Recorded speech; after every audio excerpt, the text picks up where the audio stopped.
Sarah Chen's breath crystallized in the pre-dawn air as she lay motionless among the twisted ruins of what had once been Singapore's Marina Bay Sands. The iconic building, or what remained of it, provided the perfect vantage point for her mission.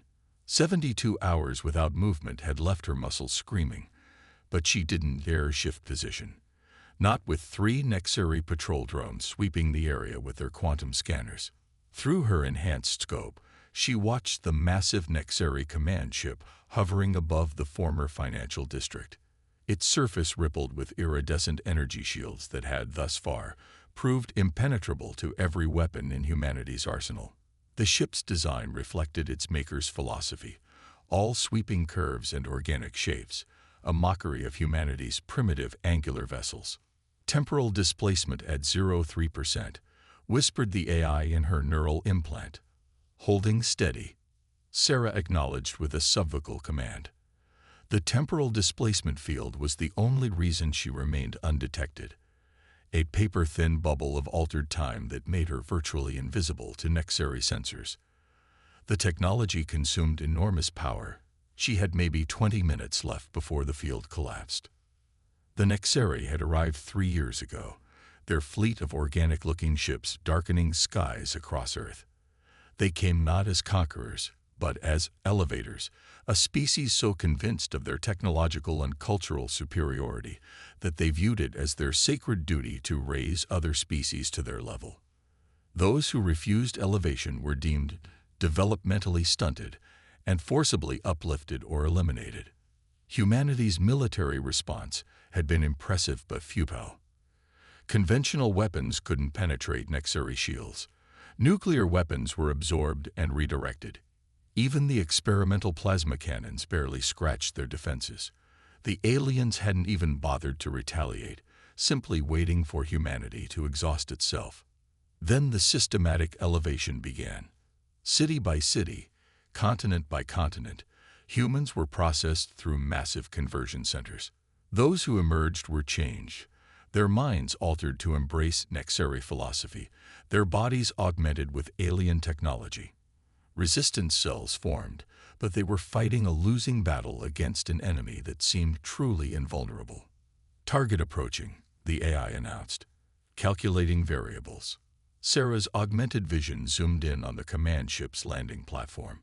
A delegation of Nexari was emerging. Tall, elegant beings with crystalline growths protruding from their shoulders and backs. Their leader, whom intelligence had identified as Sub-Commander Vexhar, moved with the characteristic fluid grace of their species. The Sub-Commander was here to oversee the activation of a new conversion center. But more importantly, he was carrying something that had cost dozens of resistance fighters their lives to confirm, a prototype of the next-generation shield generator. If Sarah's theories were correct, that generator would prove the Nexari weren't as invulnerable as they claimed. Multiple shield layers detected, the AI reported. Primary harmonic frequency at 12.8 terahertz, secondary at 15.3. Tertiary. Sarah listened to the stream of data while making microscopic adjustments to her quantum rifle. The weapon was unique, a hybrid of human engineering and salvaged Nexari technology. Its heart was a quantum uncertainty chamber that allowed its rounds to exist in multiple states simultaneously. In theory, this should allow it to bypass Nexari shields by exploiting quantum tunneling effects. In theory. No one had ever successfully penetrated Nexari defensive technology. Their shields operated on principles that seemed to defy physics itself. But Sarah had spent months studying their patterns, and she'd noticed something that everyone else had missed. The shields weren't perfect. They had to maintain quantum coherence across their entire surface, and doing so required precise harmonic frequencies. Those frequencies changed constantly, making them impossible to predict. Impossible, that is, unless you understood how the Nexari thought. Their technology, like their society, was built on patterns of mathematical beauty. The shield frequencies weren't random. They followed an elaborate mathematical progression based on what the Nexari considered aesthetically perfect numbers. Temporal field at 40% power, the AI warned. 15 minutes remaining. Sarah made her final calculations. The shot would need to thread an impossible needle, striking at exactly the right moment when the shield harmonics aligned in a pattern that would allow quantum tunneling. The margin for error was measured in picoseconds. Target has activated prototype shield generator, the AI reported. Harmonics shifting to new pattern. Analyzing. Sarah watched through her scope as a new layer of iridescent energy surrounded the sub-commander. The air itself seemed to bend around him, a display of technological superiority meant to impress the human prisoners being led toward the conversion center. Pattern identified, the AI announced. Calculating intersection point. Sarah's augmented mind processed the stream of data. The new shield design was even more elegant than their standard technology, a quantum lattice that could theoretically prevent any matter from penetrating it. But that very elegance was its weakness. The more perfect a pattern, the more catastrophic its failure when disrupted. Firing solution ready, the AI said. Probability of success, 0.034%. Sarah allowed herself a small smile. Never tell me the odds. The quantum rifle hummed almost imperceptibly as its uncertainty chamber spun up to full power. Through the scope, Sarah could see the shield harmonics dancing in complex patterns, waiting for that perfect moment when they would align. Shield intersection in 3, 2, 1. Sarah exhaled half a breath and squeezed the trigger. The quantum round existed in a superposition of states as it left the barrel, its trajectory both certain and uncertain, until observation collapsed its waveform. For a fraction of a second, it existed everywhere and nowhere along its path to the target. Time seemed to slow as Sarah watched the round approach the sub-commander's shields. The iridescent barrier rippled, trying to adjust to the quantum anomaly approaching it. But the round was already threading through the microscopic gaps in the shield's harmonic pattern, exploiting the brief picosecond when quantum tunneling became possible. The sub-commander had just enough time to look surprised before the round resolved itself in the center of his crystalline mass. The perfect mathematical patterns of his shields tried to compensate, cascading through increasingly desperate configurations, but the disruption was too severe, the pattern too broken. The shield collapsed in a spectacular display of quantum backflow, the energy release shattering every window for half a kilometer. The sub-commander's form crumpled, his crystalline growths dulling to an ashen gray. For several seconds, nothing moved. The remaining Nexeri stared in shocked silence at their fallen leader. Their supposedly perfect technology had failed. The impossible had happened. Then all hell broke loose. Alarms screamed across the district as the command ship's defense systems went into overdrive. Energy weapons began firing randomly, trying to target a threat their sensors insisted couldn't exist. The prisoners being led to the conversion center seized their chance, overwhelming their shocked guards. Temporal field critical, the AI warned. Collapse imminent. Sarah was already moving, breaking down her rifle with practiced efficiency. The shot had proven her theory. Nexeri shields could be penetrated. Their technology wasn't perfect. They weren't gods. They could be beaten. As she disappeared into the ruins of Singapore, Sarah allowed herself a grim smile.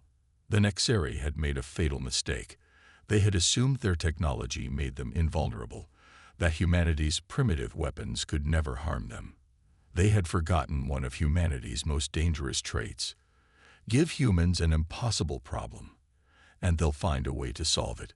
The war for Earth was far from over, but for the first time since the Nexeri arrived, humanity had hope. And sometimes, hope was the deadliest weapon of all.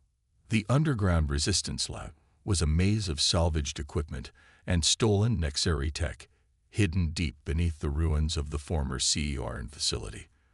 Dr. Marcus Ibrahim hunched over a workbench, his dark eyes fixed on the quantum round under his microscope. Nexeri detection drones hummed overhead, but 2 kilometers of rock and sophisticated jamming technology kept the lab hidden from their sensors. The quantum tunneling effect you achieved shouldn't be possible, he muttered, not looking up as Sarah entered. Even with our understanding of their shield harmonics, the probability of successful penetration was infinitesimal. Sarah set her rifle case on a nearby table. And yet here we are. The sub-commander's death proved it works. Now we need to replicate it. Marcus finally looked up, his face illuminated by the blue glow of quantum diagnostic equipment. One successful shot doesn't give us a reliable weapon, Sarah. We got lucky. Luck had nothing to do with it. Sarah pulled up a holographic display of the shot data. The AI calculated the exact moment when the shield harmonics would align. We can predict their patterns now. The scientist's eyes widened as he studied the data. The Nexari shields weren't random. They followed complex but predictable mathematical progressions. Sarah's shot had threaded through a momentary vulnerability created by their own pursuit of perfect symmetry. Even if we can predict the patterns, Marcus said, we'd need incredible precision to hit that vulnerability. The window is measured in picoseconds. No human could. I did it, Sarah interrupted. And with your help, we can train others to do it too. Before Marcus could respond, alarms blared through the facility. Red emergency lights began pulsing as security systems activated. Sarah's neural implant crackled with urgent communications. Nexari strike force detected. The facility AI announced. Multiple dropships approaching. They found us. Sarah grabbed her rifle case. How? The jamming field should have. They're using the new detection method, Marcus said, already moving to secure critical data. Some kind of quantum resonance scanning. They must have recovered enough from the sub-commander's shield generator to track the technology signature. The facility shook as the first Nexari weapons struck the surface above. They weren't being subtle anymore. They were burning through the earth itself to reach the lab. Time to evacuation point, Sarah asked, helping Marcus gather essential equipment. 4 minutes at best. Their weapons will breach the outer barriers in 3. Sarah made a quick decision. Get the quantum round data to backup site beta. I'll hold them here. Marcus started to protest, but Sarah was already moving. She took position in the main corridor, assembling her rifle with practiced efficiency. The weapon hummed as its uncertainty chamber powered up. Multiple hostiles incoming, her eye warned, detecting advanced shield configurations. The ceiling erupted as Nexari shock troops burst through, their crystalline armor glowing with shield energy. They moved with inhuman grace, weapons ready, but they hesitated when they saw Sarah standing alone in the corridor, rifle raised. Primitive, their leader said, mandibles clicking in amusement. Your projectile weapons cannot harm us. Surrender now and receive elevation. Sarah's enhanced vision analyzed their shield patterns.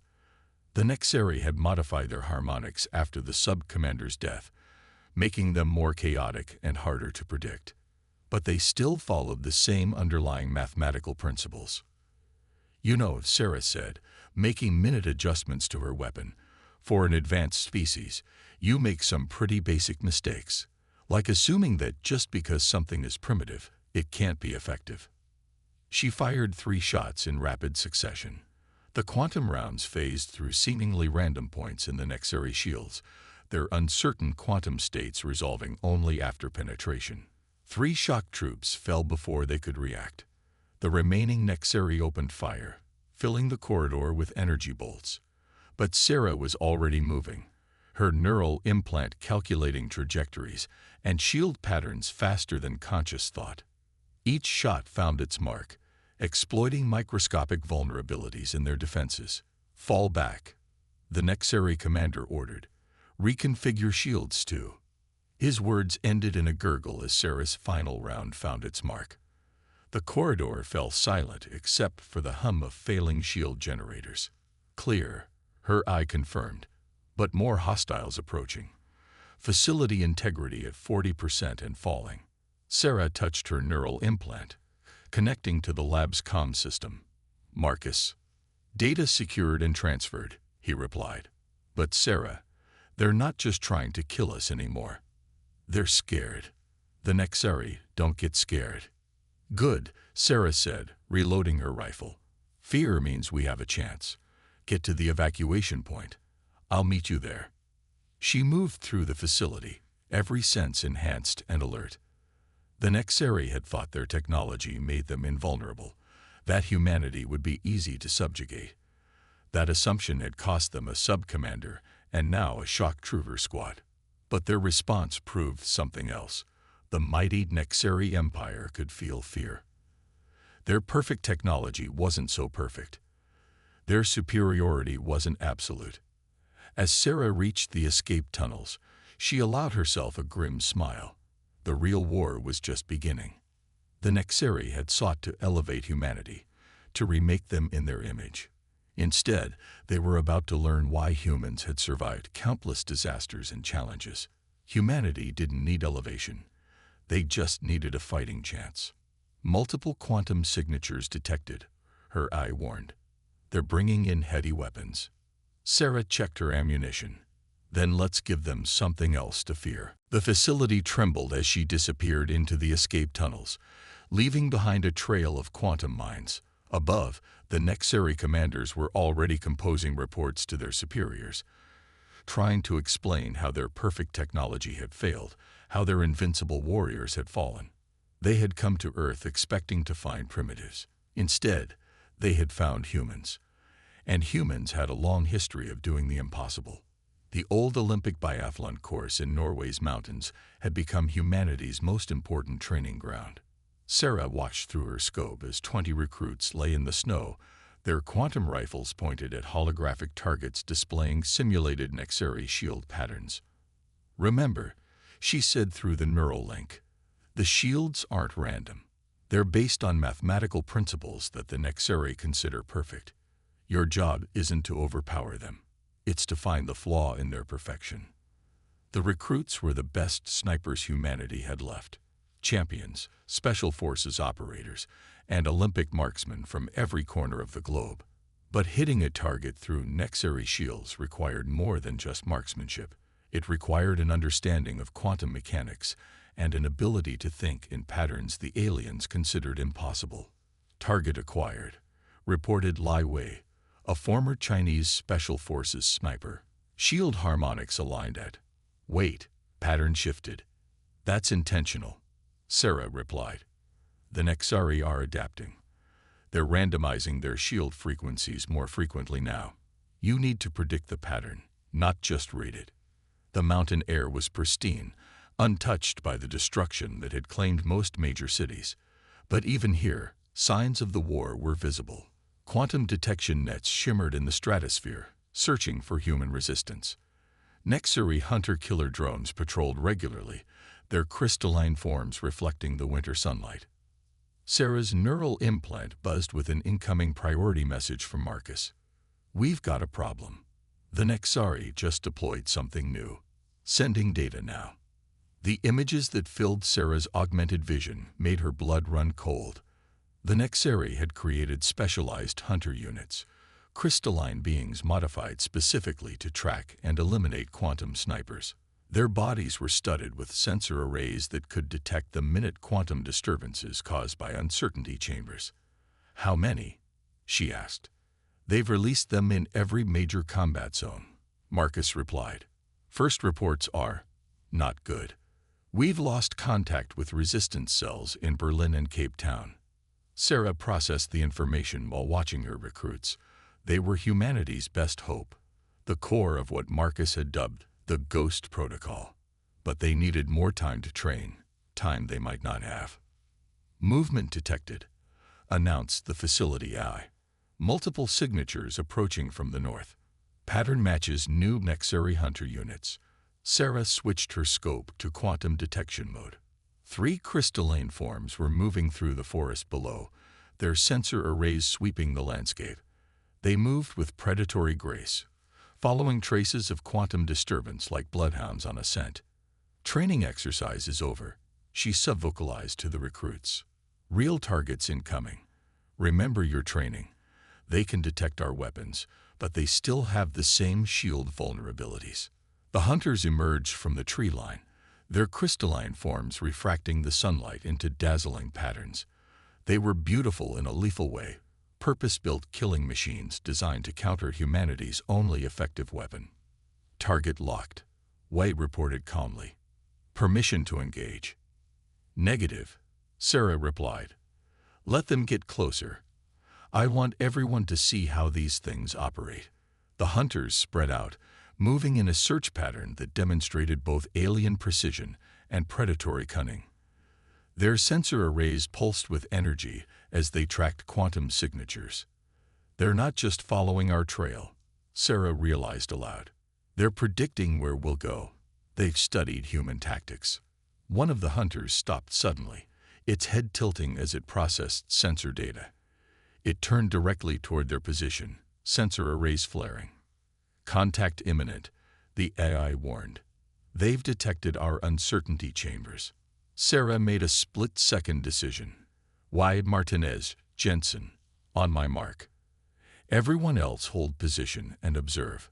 These things are going to be hunting you soon. Learn from this.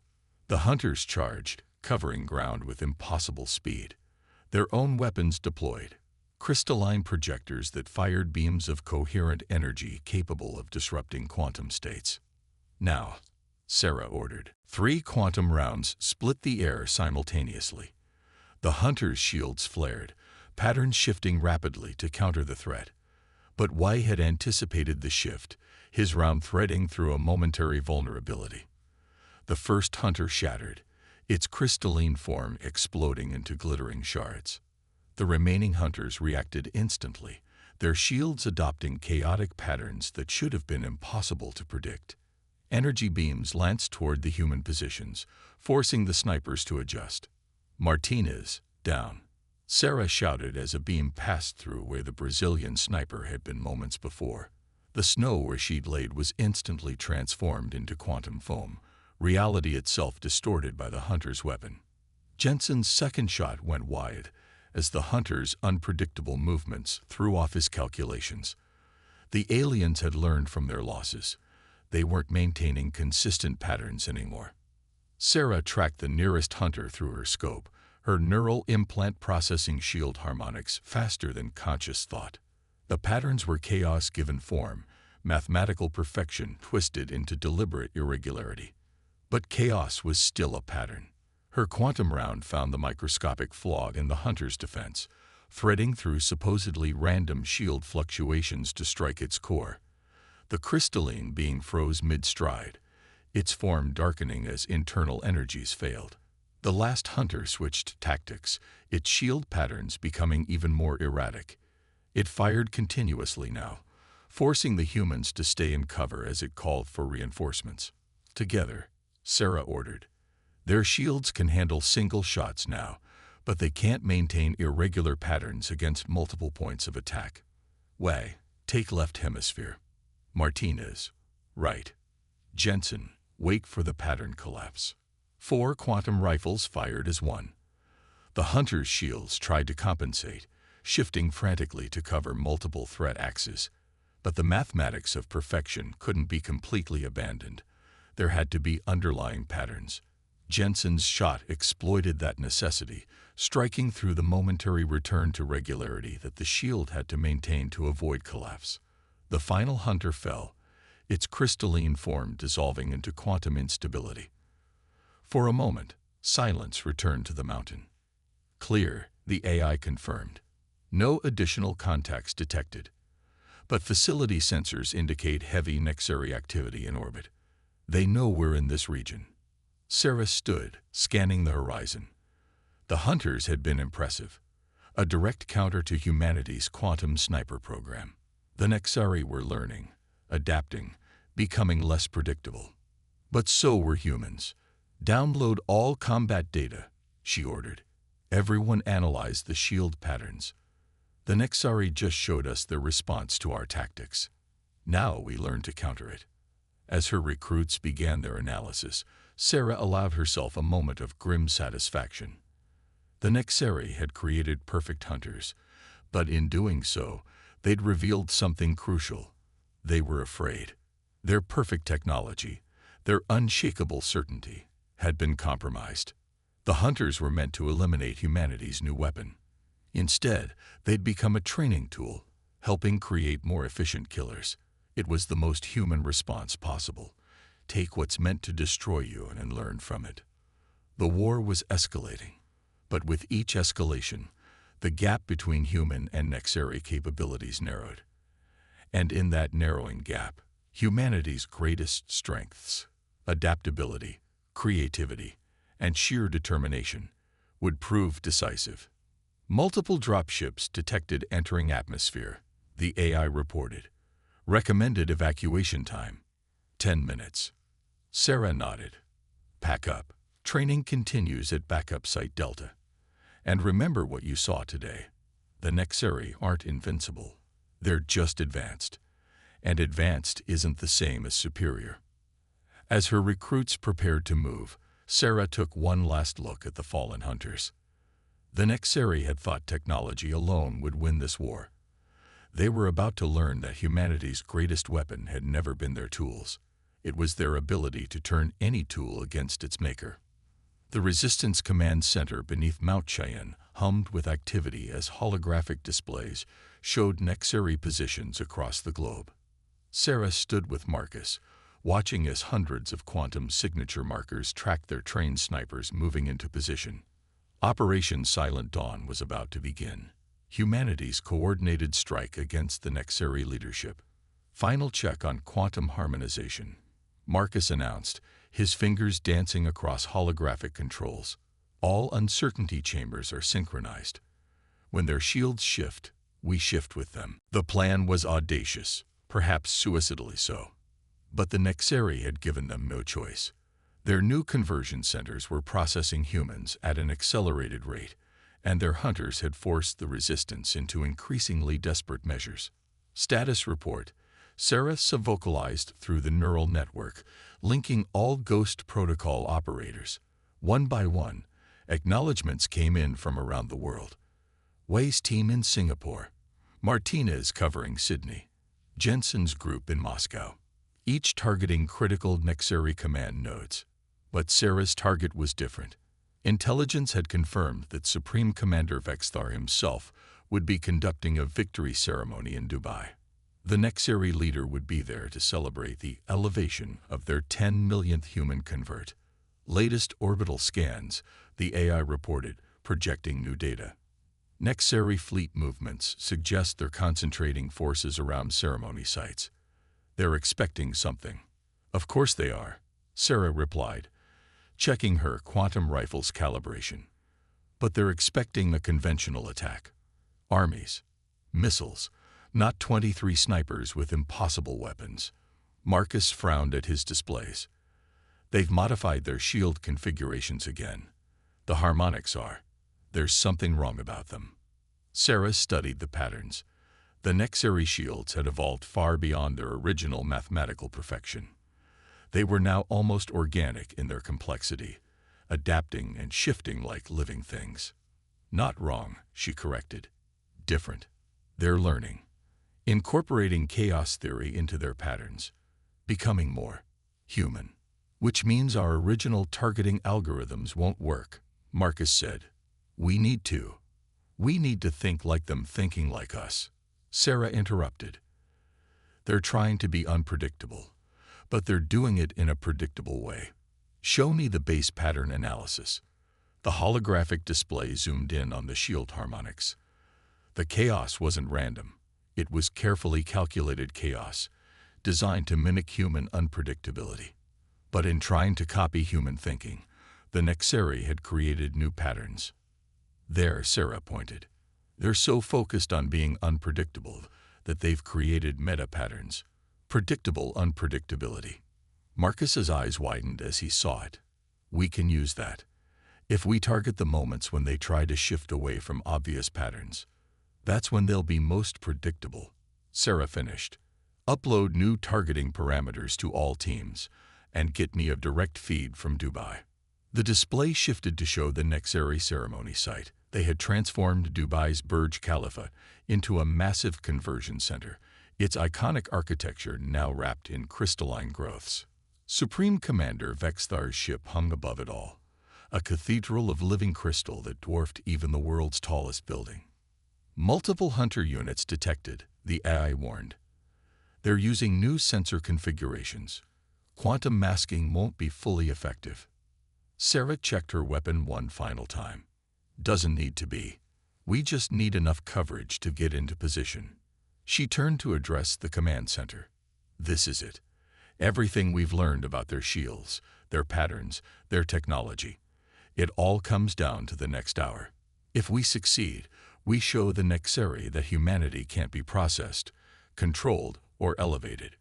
We are what we are. And if we fail, someone asked. If we fail, there won't be enough of humanity left to try again. Sarah's voice was calm. But we're not going to fail. Because we have the one thing the Nexeri can't understand. We're not fighting for victory. We're fighting for survival. And humans at their most desperate are capable of impossible things.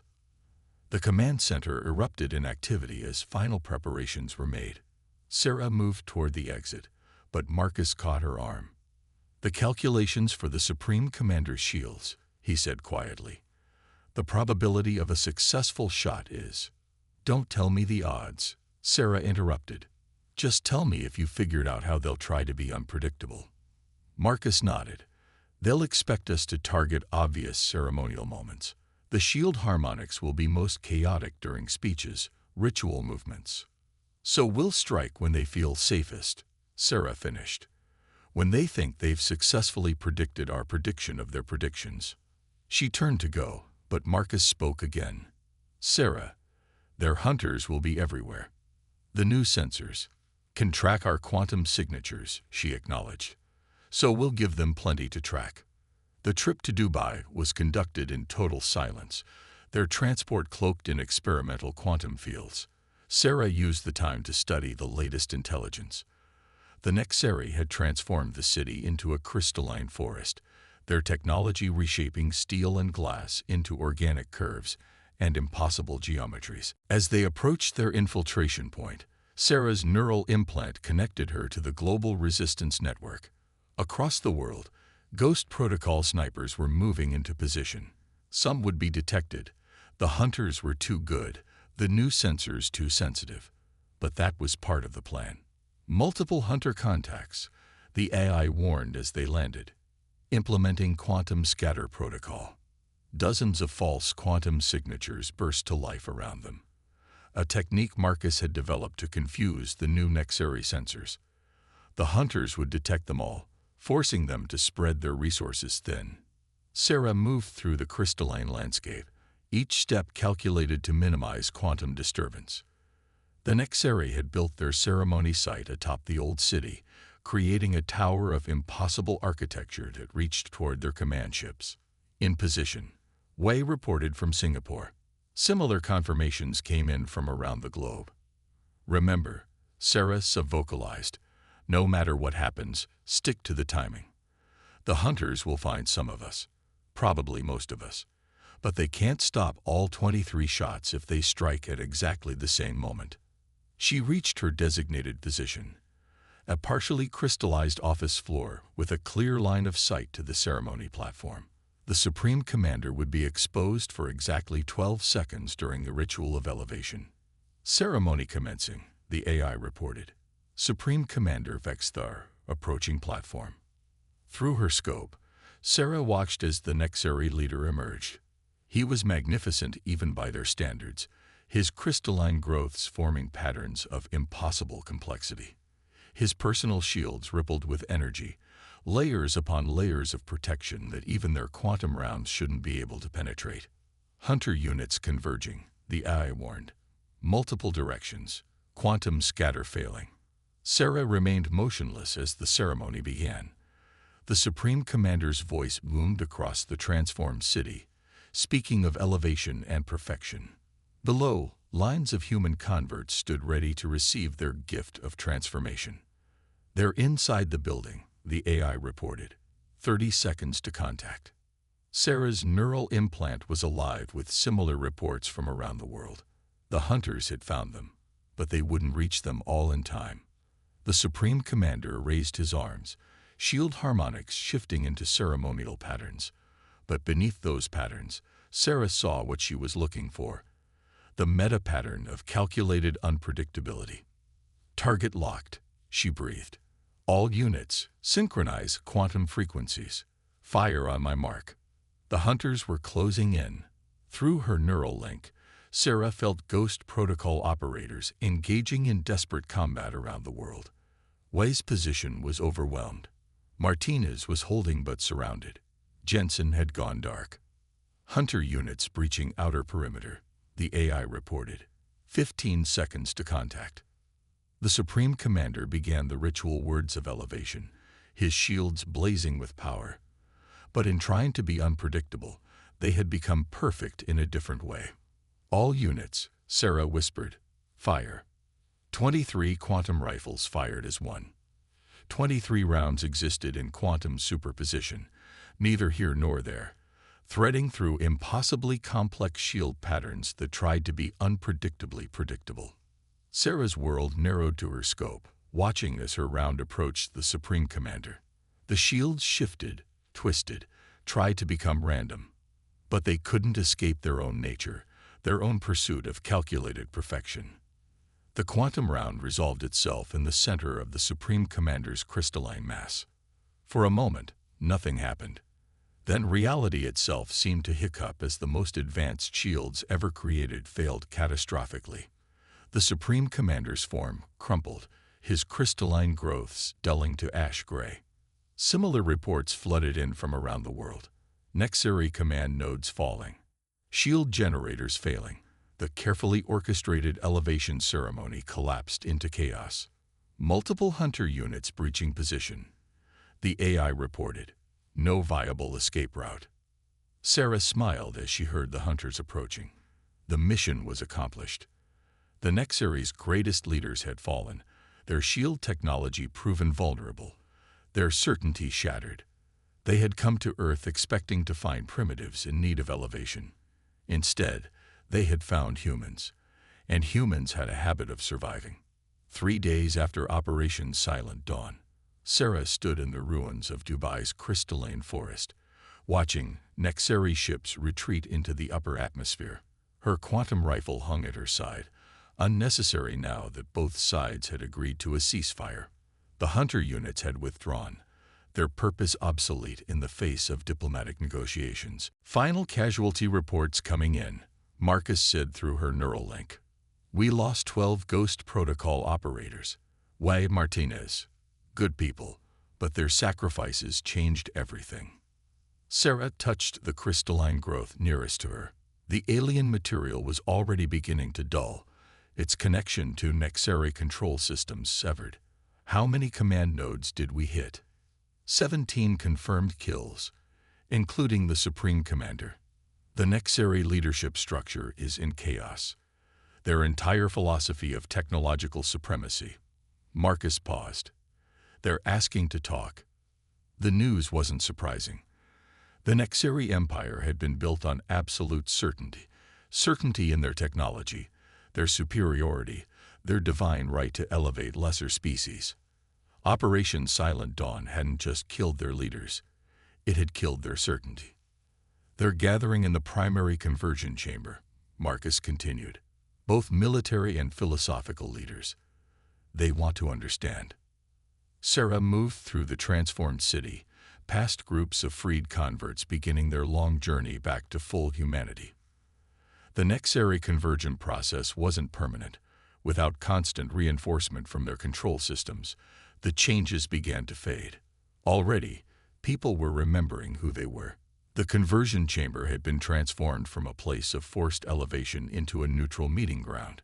Nexari representatives stood on one side, their crystalline forms more subdued than usual.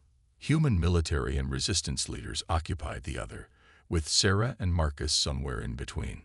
High philosopher Zextal stepped forward, his movements lacking their usual fluid grace. We have studied the weapon you used against us. It should not have worked. The mathematics were impossible. That's humanity's specialty, Sarah replied. Doing the impossible, usually right after someone tells us we can't. But the shield harmonics were perfect, another Nexari insisted. We calculated every possibility, accounted for every variable. Marcus projected a holographic display of the shield patterns. That was your mistake. Perfect patterns are predictable patterns. By trying to be unpredictable, you created new forms of predictability. You adapted our own technology, Zextal observed, transformed it into something we did not believe possible. This was not elevation. This was, he struggled with the concept, evolution. Sarah nodded. Humans don't need to be elevated. We elevate ourselves, in our own way, at our own pace. Sometimes that means taking someone else's technology and finding new ways to use it.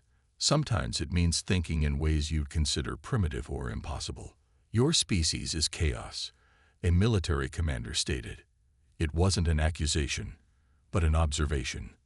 We're survival, Sarah corrected. Chaos is just one of our tools. When you came to Earth, you saw our technology and assumed we were primitive. You never asked why we kept some systems simple, why we maintained what you considered outdated methods. She gestured to her quantum rifle. This weapon works because it combines your advanced technology with our primitive understanding of ballistics. We didn't try to copy your weapons, we adapted them to work with ours. A quantum uncertainty chamber mated to a simple projectile weapon, Marcus added. It worked because we didn't try to make it perfect. We made it human. The Nexari leaders conferred among themselves, their crystalline forms catching the sunlight. Finally, Zextal spoke again. We came to elevate humanity, to impose our version of perfection. Instead, you have elevated our understanding. Perhaps there are different forms of advancement, different paths to evolution. There always have been, Sarah said. Humanity's strength isn't in achieving perfection. It's in finding ways to work with imperfection, to adapt, to improvise, to survive. The negotiations continued for hours, but the outcome was never really in doubt. The Nexari Empire, faced with the first significant defeat in its history, was changing. Their certainty had been replaced with curiosity, their drive to elevate others tempered by the realization that different didn't mean inferior. Later, standing on the observation deck of the former battle cathedral, Sarah watched crews begin dismantling the conversion centers. Besides her, Marcus studied readings from the Nexari scientific databases they'd been granted access to. They're already incorporating what they learned from us, he said. Their new shield designs include deliberate imperfections, gaps that make the overall pattern stronger. They're calling it human optimization. Sarah smiled. And we're learning from them too. Controlled quantum tunneling, advanced materials. We'll advance faster now, but on our terms. Think they'll really leave Earth alone?